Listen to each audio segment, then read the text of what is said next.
Mga Kawikaan Kabanata 10. Ang mga kawikaan ni Solomon. Ang mga kawikaan ni Solomon. Ang matalinong anak ay ligaya ng magulang, ngunit tinak sa dibdib ang anak na mangmang. Ang yamang buhat sa masama ay di papakinabangan, ngunit ang katwiran ay maglalayo sa kamatayan.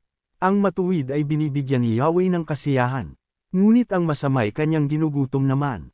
Ang kamay na tamad ay tiyak na magdarahop, ngunit magbubantan ng yaman ang kamay na masinop. Ang nag-iimbak kung tag-araw ay nagpapakilala ng katalinuhan, ngunit ang natutulog kung anihan ay nag-iipon ng kahihiyan.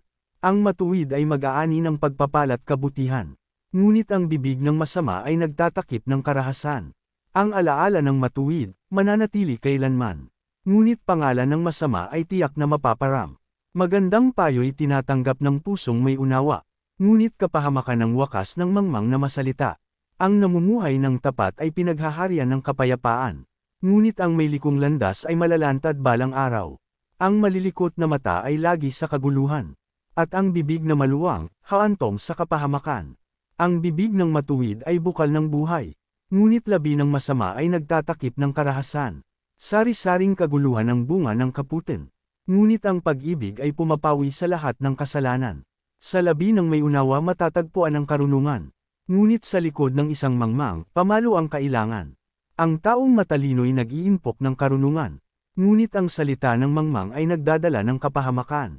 Ang kayamanan ng mayamay matibay niyang tanggulan, ngunit ang kahirapan ng yagit ay kanyang kapahamakan. Ang kinikita ng matuwid ay nagbibigay buhay, ngunit ang sama-sama, winuwaldas sa kasamaan. Ang nakikinig sa payo ay nasa daan ng buhay, ngunit ang ayaw sumunod ay tungo sa pagkaligaw. Ang nagtatanim ng puot ay puno ng kasinungalingan. Ang naninira sa kanyang kapwa ay isang taong mangmang. Ang taong masalita ay malapit sa pagkakasala, ngunit ang nagpipigil ng dila ay dunong ang pakilala. Ang dila ng matuwid ay tulad ng pilak na mahalaga, ngunit ang puso ng mangmang ay basura ang kagaya.